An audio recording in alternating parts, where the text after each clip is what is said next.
Welcome back everyone. In today's video, we are going to discuss what's the actual worth of letter of recommendation in your ERAS CV, what letters of recommendation are better, and what's the deadline for uploading the letter of recommendation to your ERAS CV. In the interest of time, I will talk about the contents of letter of recommendation in a later video, and in this video I will just talk about which LOR is better. So many people ask which letter is better, waived or unwaived. This is a common question, and I hope most of you guys know about the differences. But in case somebody doesn't know, the difference between waived and unwaived is that in waived letter you don't know what the writer has written about you, and in the non-waived letter you know everything what was written in the letter. So the program directors give huge benefit to people who have waived letter, since you didn't actually see the letter and you don't know what the writer wrote about you. So waived obviously is much better than a non-waived letter. You should always ask for the waived letter, but if you didn't get along with your attending, or you think that you didn't perform very well, then I think non-waived is much better than waived, because if somebody wrote negative things about you in the wave letter, it decreases the chances of getting interview calls. So if you are not sure that there are positive things written about you in the letter, make it an unwaived letter. Next thing is US versus non-US attending. So always prefer a MD as compared to a non-MD, especially if somebody is working in the United States. Even at your home countries, you will find some people who have done residencies or fellowships in the United States. Their letter will not have that much worth as compared to somebody working in the United States. So always go with the person who is actually working in the United States.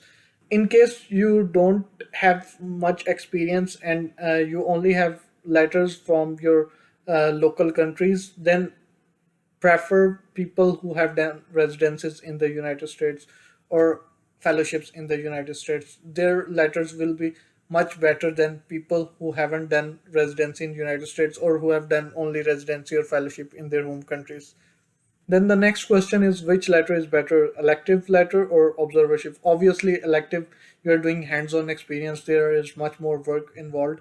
So elective or hands-on experience letter is much better than observership letter. Hospital versus clinic.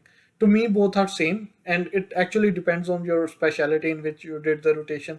For example, rheumatology, every time you will get a clinic-based letter, and in infectious disease, most of the time you will get a hospital-based letter, or if you're working with the hospitalist. But in clinic, if you have clinic from a person who is affiliated with the university hospital or a teaching hospital, it will be much better than somebody who has their private clinic. So hospital based systems will have more value rather than a private clinic. But a clinic which is affiliated with the university hospital, it will have the same value as the hospital letter. Most of the programs require at least three letters, but the maximum that you can allocate is four. So you should have at least three or four letters in order to apply and get maximum number of interviews. So what if you have more than four letters? How will you allocate then?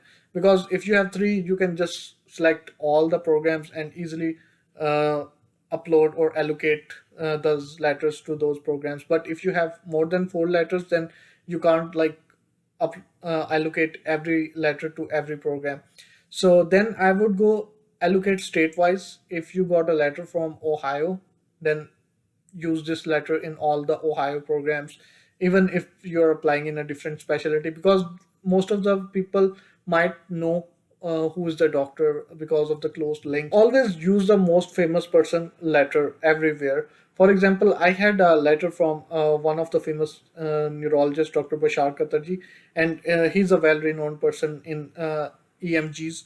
Although I was applying for internal medicine only, but I used his neurology letter everywhere. It worked for me and I got good number of interviews. If you have a shared letter or a head of department letter or program director letter, use it everywhere.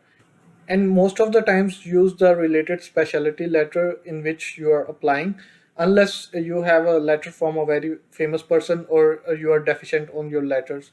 Some people ask questions about the dean letters. Actually, you cannot use it. It's part of the MSPE. So don't use dean letter as letter of recommendation, since it will be the part of the MSPE. And the deadline for uploading the letter, I would say at least 3 days before your intended date of applying to the program, since eras has to review each and every letter to make sure that nobody is uploading any fake letters. So in the beginning it takes like 1 2 days, but by the end of the season, close to the deadline, since everyone is uploading their letters at the end time, it can go as far as 4 working days. So keep it in your mind when you're asking your attending for uploading a letter of recommendation. As mentioned in the beginning, I will be making another video on how to ask for the letter of recommendation and what should be the ideal contents in a letter of recommendation. So that's it for today. If you like my video, hit like and do let me know in comments which other important topics you want me to discuss. And please subscribe and hit notification button for more upcoming content. Thank you all. Have a nice day.